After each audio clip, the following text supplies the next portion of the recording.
अच्छा, उत्तर प्रदेश का नाम सुनते ही मन में क्या आता है?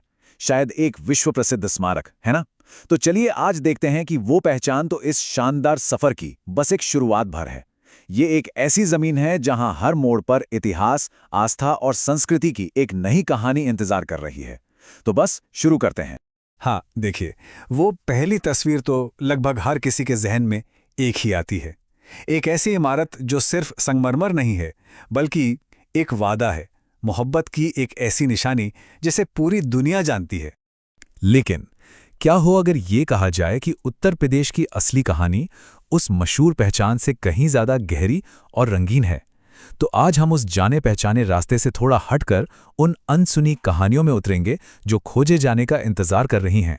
तो चलिए सबसे पहले चलते हैं सीधे मुगल साम्राज्य के उस दौर में, एक ऐसा जमाना जिसकी शान शौकत आज भी यहाँ की शानदार इमारतों में जिंदा है। तो हमारा पहला पड़ाव है आगरा।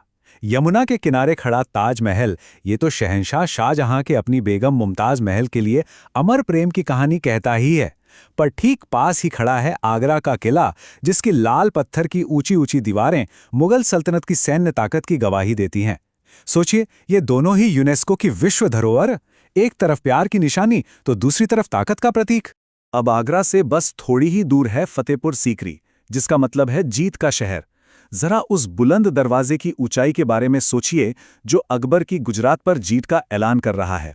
और यहाँ की जामा मस्जिद और सलीम चिश्ती की दरगाह में आज भी वो रूहानियत महसूस होती है। दूर दूर से लोग अपनी मुरादें लेकर यहाँ आते। पर देखिए, उत्तर प्रदेश की पहचान सिर्फ इन शानदार इमारतों से ही नहीं है। असल में ये भारत का आध्यात्मिक दिल है, एक ऐसी जमीन जहां दुनिया के कई बड़े धर्मों की जड़ें आपस में गूंथी हुई हैं। और इस यात्रा में हम पहुंचते हैं मथुरा, भगवान कृष्ण की लीला भूमि। श्री कृष्ण जन्मभूमि के उस पवित्र स्थान से लेकर प्रेम मंदिर की जगमगाती सुंदरता तक, इस शहर का हर कोना भक्ति और आस्था से सराबोर है। यहाँ की 7 कोस परिक्रमा वो सिर्फ एक रास्ता नहीं, बल्कि एक गहरा आध्यात्मिक अनुभव है जो हर साल हजारों श्रद्धालुओं को अपनी ओर खींच लाता है। लेकिन यहाँ की जो रूहानियत है ना, वो किसी एक आस्था में बंधी नहीं है। जैसे जैन धर्म में तीर्थ एक बेहद पवित्र स्थल होता है, और ये जानना दिलचस्प है कि उत्तर प्रदेश ऐसे कई अहम तीर्थों का घर है। ये बात इस क्षेत्र की अद्भुत धार्मिक विविधता को दिखाती है। तो इससे ये बात साफ हो जाती है कि उत्तर प्रदेश की आध्यात्मिक पहचान कई रंगों से बुने एक खूबसूरत कालीन की तरह है। हस्तिनापुर के अष्टपद तीर्थ से लेकर फिरोजाबाद में भगवान बाहुबली की विशाल प्रतिमा तक, ये प्रदेश जैन समुदाय के लिए भी एक बेहद अहम केंद्र है। और जानते हैं, यही गहरी आध्यात्मिक और सांस्कृतिक विरासत लोगों की रोजमर्रा की जिंदगी में भी झलकती है, और इसी से जन्म हुआ है कारीगरी की एक जिंदादिल परंपरा का। तो चलिए अब उन शहरों में चलते हैं जहां हाथ का हुनर ही एक विरासत बन गया है। ये बात वाकई में बहुत दिलचस्प है कि कैसे पूरे के पूरे शहर सिर्फ एक ही हुनर के लिए जाने जाते हैं। सुहागनगरी फिरोजाबाद अपनी खनकती कांच की चूड़ियों से चमकता है। अलीगढ़ अपने मजबूत तालों के साथ सुरक्षा का दूसरा नाम बन गया है। मुरादाबाद को पीतल नगरी कहते हैं, और यहाँ का काम दुनिया भर में मशहूर है। और हाँ, सीतापुर, जहाँ से कुछ सबसे खूबसूरत कालीन निकलकर घरों की शोभा बढ़ाते हैं।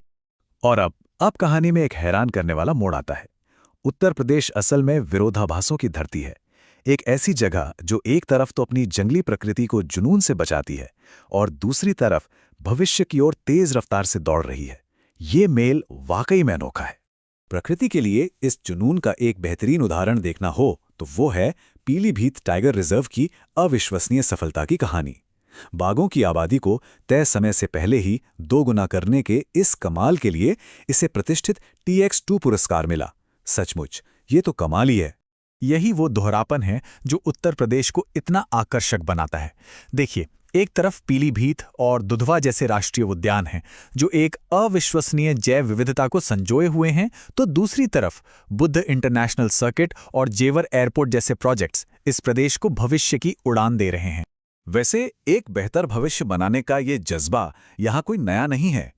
अलीगढ़ मुस्लिम यूनिवर्सिटी के संस्थापक सर सैयद अहमद खान ने शिक्षा के जरिए एक राष्ट्र के निर्माण की बात कही थी। ये एक ऐसा विचार है जो आज भी उतना ही ताकतवर और प्रासंगिक लगता है। और अब हमारा ये सफर अपने आखिरी और सबसे नफीस पड़ाव पर पहुंचा है।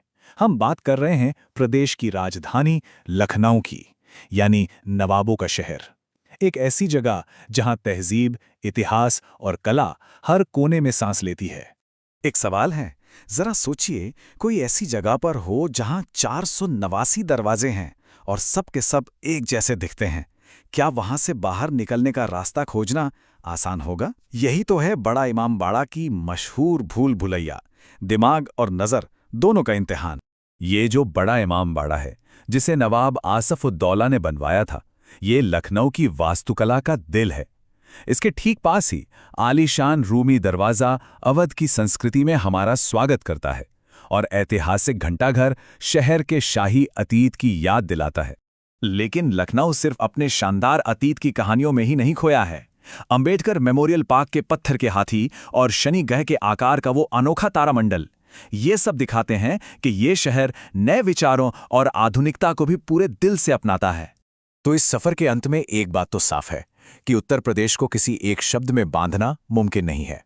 ये तो अनगिनत कहानियों और अनुभवों का एक गुलदस्ता है, जहां कई दुनियाएं एक साथ रहती हैं। तो अब सवाल ये उठता है, इतिहास, आस्था, हुनर या फिर कुदरत, इस लाजवाब प्रदेश की कौन सी कहानी है जो सबसे ज्यादा अपनी ओर खींचती है? ये सफर तो अभी शुरू हुआ है। सोचने वाली बात है कि पहली मंजिल कौन सी होगी।